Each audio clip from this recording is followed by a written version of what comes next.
retrouve aujourd'hui pour un point lecture. Le mois de janvier est terminé, donc je vais vous parler de mes 4 dernières lectures du mois de janvier. Alors d'habitude je vous fais par ordre chronologique, mais là il y en a certaines qui datent un petit peu. Et du coup je pense que je vais commencer par le plus récent, qui est plus frais dans ma tête, parce que sinon après je risque de m'embêter les pinceaux. Donc je vous ai dit 4 lectures. On commence par Les plus belles mains de Delhi de Michael Bergstrand. J'avais reçu ce roman quand j'étais abonnée à la Cube. Et honnêtement, il me faisait pas du tout envie, hein. Ça fait plus de 6 mois que j'étais dans la bibliothèque. Et rien que la couverture, déjà, elle dit rien. La couverture ne dit rien, elle est plutôt austère. J'avais peur que ce soit quelque chose de pompeux, de difficile à comprendre. Enfin, je sais pas, j'arrivais pas à voir vers quoi on allait aller. Et en fait, c'était pas du tout ça. Je vais vous lire le résumé. Goran Borg, la cinquantaine, divorcé, vient de se faire licencier. Son ami Eric, animateur de voyages organisés, lui propose de changer d'air et de quitter un temps son Malmo gris et pluvieux pour l'accompagner en Inde. Là-bas, Goran découvre un autre monde. La foule, le bruit, la cuisine épicée, le taux de change de la couronne suédoise, un vrai choc. Sa rencontre avec Preeti, qui tient un salon de beauté à New Delhi, lui fait retrouver sa fougue d'adolescent. Pour la séduire, il invente de petits mensonges qui vont l'entraîner dans une grande enquête politique. Une plongée pétillante et colorée dans l'Inde d'aujourd'hui, où un Européen désœuvré va acquérir incidemment une conscience sociale et se construire une nouvelle vie exaltante. Alors, pour vous parler un petit peu de l'auteur, c'est un auteur suédois qui est journaliste et écrivain. Et il a vécu et travaillé pendant plusieurs années à New Delhi. Et ça se sent dans les livres, parce que alors c'est la 4e couverture, le résumé vous résume très bien l'histoire du livre. On a donc ce monsieur qui a la cinquantaine, qui est divorcé, qui vit à Malmo en Suède, mais il est complètement blasé en fait. Il va au travail parce que voilà, ça lui permet de payer ses factures, mais en fait il passe sa journée à regarder des forums sur l'équipe de foot du coin, alors qu'il n'en a rien à faire du tout. Et du coup, il va bosser, mais il bosse pas vraiment. En fait, l'entreprise dans laquelle il est a pris une tournure qui ne lui convient pas. Il est journaliste et ce qu'ils font dans son entreprise, ce n'est plus du journalisme. Et bah, du coup, il est un petit peu placardisé, mais ça lui convient apparemment. Et sauf qu'au bout d'un moment, bah, son chef en a marre et il finit par le licencier. Et donc, lui propose quand même une bonne somme d'argent pour sortir. Lui, du coup, il se retrouve chez lui pendant 2-3 jours à manger que de la glace, Ben & Jerry's précisément. Et voilà, il est complètement démuni parce qu'il ne s'attendait pas du tout à se faire licencier. En tout cas, sûrement pas pour ça. Il s'attendait à se faire licencier pour d'autres choses et c'était pas le cas. Et du coup, il se retrouve à la cinquantaine, comme ça, il ne sait pas ce qu'il va faire de sa vie. Et il retrouve ses amis un soir dans un bar. Bien sûr, il a un petit peu honte de dire qu'il s'est fait licencier, donc il dit qu'il est parti de lui-même. Et vu qu'il n'a pas de boulot qui l'attend, bah, son pote Eric lui propose de partir en Inde avec lui, parce qu'il organise des séjours, des circuits pour les touristes. Au début, Goran il dit non, j'ai pas envie d'y aller. Puis l'autre lui dit bah t'as rien à perdre, hein, prends ton billet d'avion et puis hop, tu viens avec nous. Et voilà, donc c'est comme ça qu'il débarque en Inde. Et arrivé en Inde, ça lui convient pas les premiers jours. Voilà, tout l'agace, le bruit des klaxons, l'odeur, l'hôtel dans lequel ils sont, il y a des cafards partout. Enfin, c'est une catastrophe son arrivée en Inde. Il a qu'une envie, c'est de repartir. Il arrive même au bout de quelques jours à être malade comme un chien, du coup il peut plus les suivre, il reste à l'hôtel.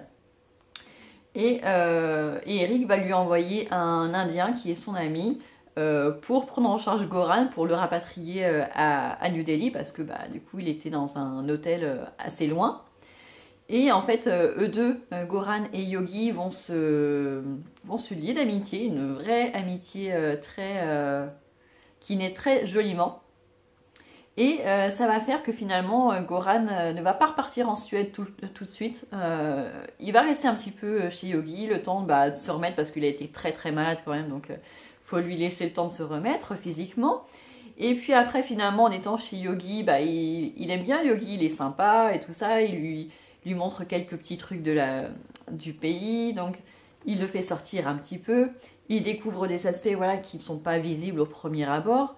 Et puis, surtout, il va rencontrer une femme qui aura envie de rester. Donc ça va l'emmener loin parce qu'en fait, vu que c'est une femme qui est mariée, bah, il peut rien tenter, surtout en Inde. Mais il n'a pas envie de partir, il veut quand même rester à son côté. Et du coup, il se dit, bah ouais, mais j'ai pas de boulot, comment je vais faire pour louer un logement et tout ça. Donc il va essayer de faire du journalisme en freelance à partir de l'Inde pour les journaux suédois. Et rien que pour ça, c'est tout un bin. Ça m'a fait beaucoup penser au dessin animé des 12 travaux d'Astérix où il doit trouver un formulaire, je crois, du coup il va dans un bâtiment, il est censé se ressortir avec un formulaire spécifique signé et en fait on l'envoie de bureau en bureau, il monte les étages et tout ça, personne ne sait où c'est, enfin c'est vraiment bordel pas possible et là dans le livre on a exactement la même scène où les bureaux ne sont pas numérotés dans l'ordre logique, enfin c'est vraiment très très drôle, ça dure pendant 4 jours pour qu'il ait son visa ou je ne sais plus quoi. C'est extrêmement drôle, mais ça c'est juste une petite partie du roman. Tout le roman est très drôle.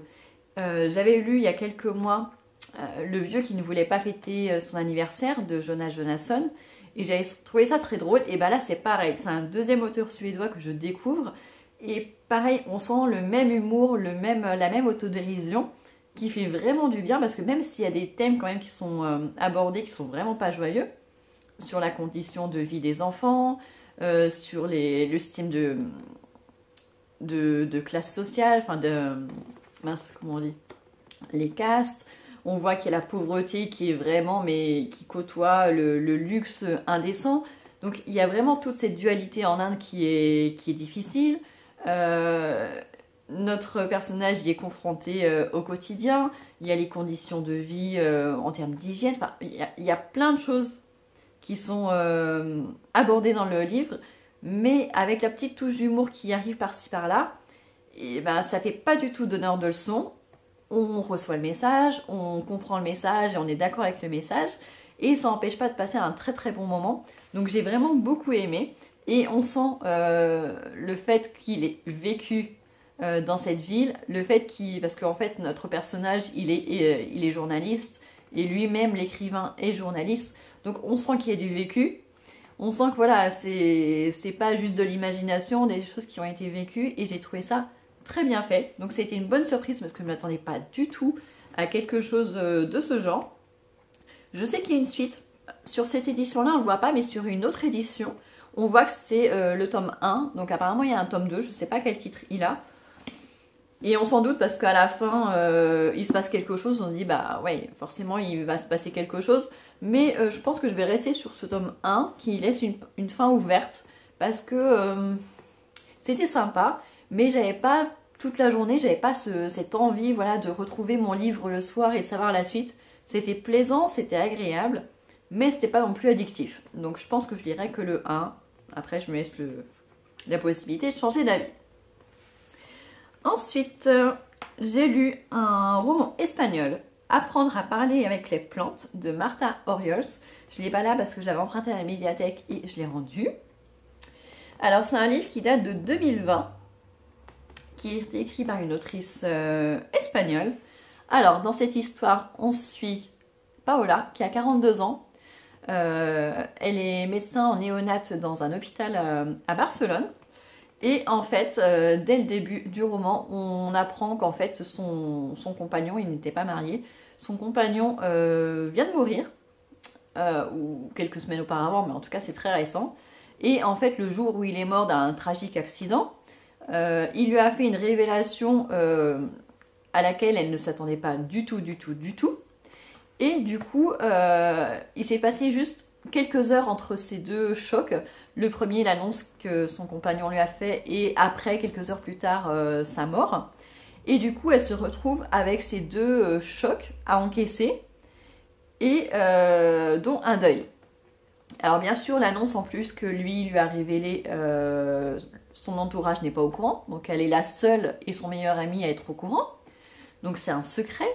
Et donc elle doit faire face à ça parce que en plus c'est quelque chose qui l'a touché personnellement et qui était déjà difficile à vivre, donc qui entraîne souvent de la rancœur, de, de la colère, ce genre de sentiments-là.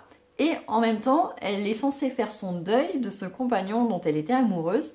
Et du coup, sur 250 pages, l'autrice va nous raconter ce qui se passe dans sa tête et dans son cœur, comment elle ressent ce deuil, comment elle essaye d'y faire face, tous les sentiments contradictoires qu'elle ressent vis-à-vis de cet homme qui est mort, qu'elle ne peut plus engueuler, qu'elle ne peut plus non plus essayer de reconquérir. Enfin, il y a vraiment plein de sentiments très différents qui se bousculent dans sa tête et dans son cœur. Elle ne peut en plus en parler à personne. Elle est en fait très seule parce que elle vouait sa vie à son travail en fait. Sa vie c'était son travail. En termes de famille, elle n'a que son père qui est assez âgé, qui est veuf parce que sa maman est décédée quand elle était toute petite, elle avait 7 ans. Donc elle avait déjà dû faire un deuil quand elle était très très jeune. Et le manque de cette maman, justement, avait fait en sorte que c'était pas quelqu'un de maternel. Et donc elle ne souhaitait pas avoir d'enfant. Déjà, d'ailleurs, quelque chose qui était un souci avec son compagnon. Donc, voilà, son compagnon meurt, ils n'étaient pas mariés, ils n'avaient pas d'enfants. Donc en plus, elle a un statut de veuve qui est presque illégitime parce que finalement, ils n'étaient pas mariés. Il n'y a pas d'enfants à se raccrocher, donc elle se retrouve en plus complètement toute seule. Donc ça fait une situation vraiment très spéciale où à 42 ans, elle souffre de solitude. En même temps, elle a besoin d'être réconfortée, mais les personnes qui essaient de la réconforter ne s'y prennent pas forcément, soit au bon moment, soit de la bonne manière. Donc il se passe plein de choses avec cette personne, on est avec elle pendant plusieurs mois. Et du coup, elle est obligée de faire des choix par-ci par-là. Et personnellement, j'étais pas en phase avec elle parce que les moments où elle était plus tendre, moi j'avais tendance à être un petit peu en colère. Des fois, elle faisait des choix que je considérais ne pas être les bons. Donc voilà, c'est un livre qui est poignant, qui nous fait réfléchir parce qu'on se dit mais à sa place, qu'est-ce que je ferais? Et j'ai trouvé ça fou que l'autrice arrive à développer ce thème sur 250 pages. Je trouve ça hallucinant, c'est énorme 250 pages pour parler du deuil. Enfin, je pense qu'on pourrait faire encore plus, mais elle le fait, en fait, elle manie les sentiments d'une manière très juste, très détaillée, et j'ai trouvé ça complètement fou. Donc c'est pas un coup de cœur, mais j'ai trouvé ce livre vraiment très intéressant. Voilà, je crois que c'est son premier roman, donc j'espère qu'elle va en écrire rapidement d'autres, parce que j'ai hâte de découvrir d'autres choses de cette autrice. Et après, enfin avant plutôt, parce que je vous raconte dans le sens inverse. J'ai lu sur ma liseuse, je l'avais pris sur Prime Reading, donc ça veut dire que c'est comme un emprunt à la médiathèque, en fait, vous pouvez en prendre 4 en même temps, et si vous voulez en prendre un cinquième, il faut en rendre un, donc pour faire un roulement. Donc, j'ai lu Il n'est jamais trop tard pour libérer les licornes.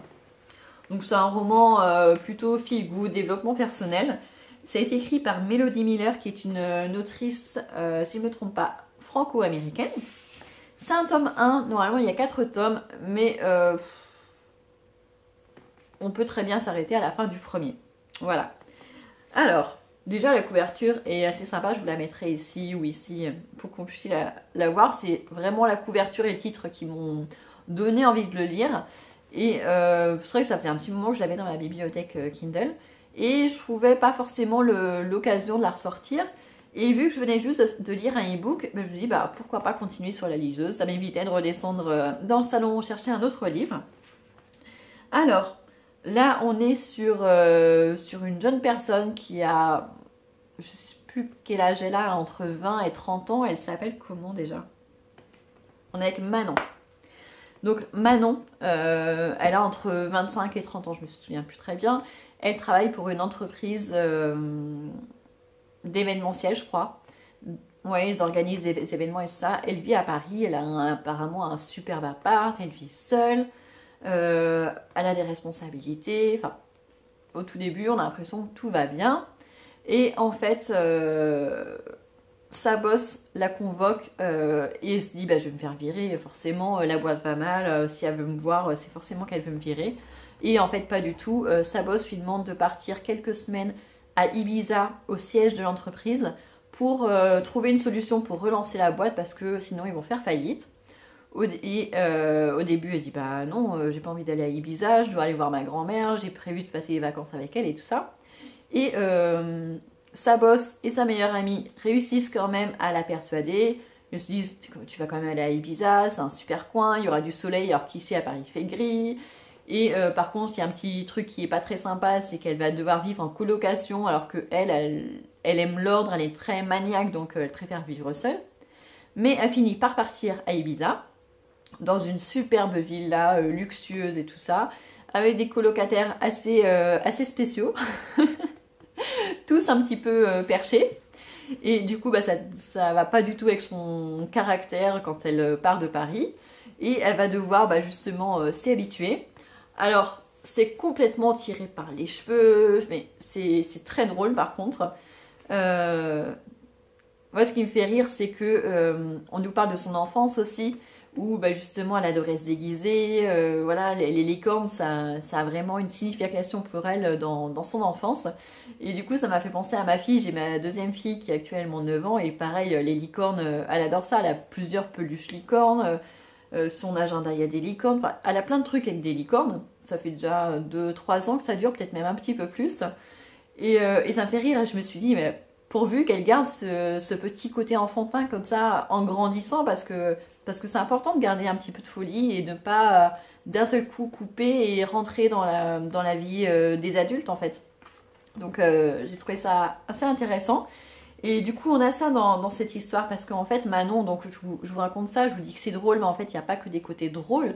Parce qu'en fait elle a vécu quelque chose de très difficile dans son enfance, un drame familial qui a fait qu'elle a perdu sa joie de vivre d'enfant, de son insouciance d'enfant, et qu'elle est venue dans le monde adulte en étant et devenant maniaque comme ça. Et en étant là à Ibiza avec des personnes très différentes d'elle, et bah du coup ça va l'obliger à baisser sa garde, à se comporter différemment, et elle va retrouver son âme d'enfance, et j'ai trouvé ça très chouette. C'est très drôle, c'est complètement barré, mais c'est quand même très très drôle. Il y a des scènes de sexe, je préfère vous le préciser avant, il y en a quand même pas mal. Et donc voilà, donc j'ai trouvé ça très drôle, très sympa. C'est un tome 1, il y en a 3 après. Je sais pas si je les lirai ou pas, on verra.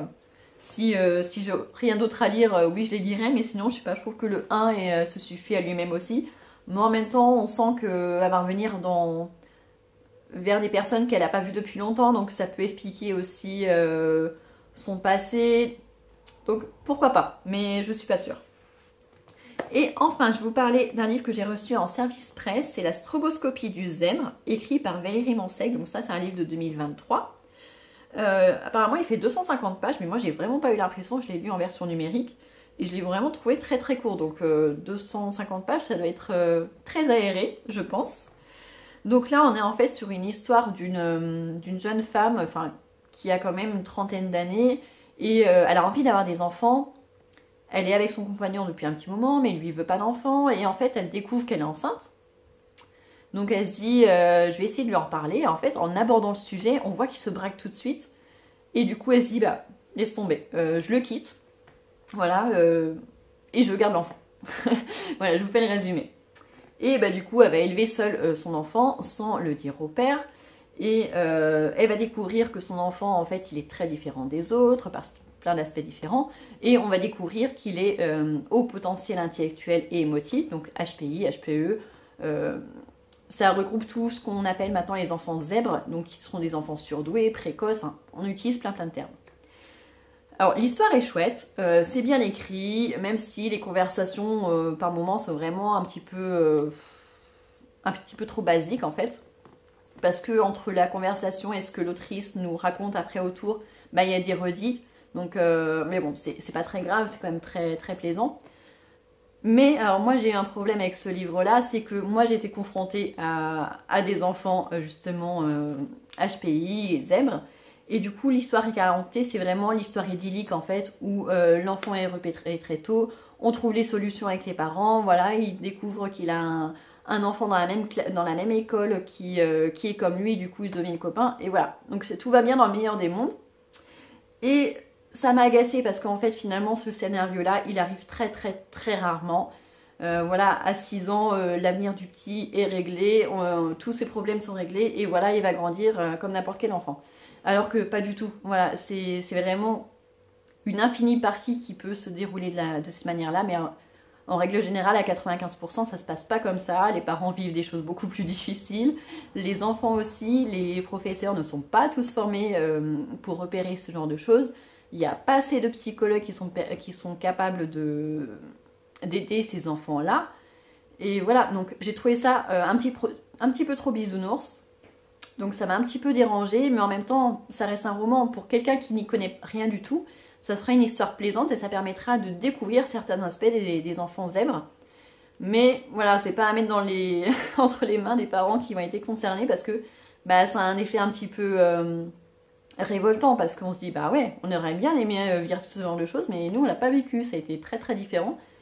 Donc voilà, mais c'était quand même bien écrit et voilà, c'était pas son premier roman, elle a écrit beaucoup d'autres romans qui sont plutôt historiques.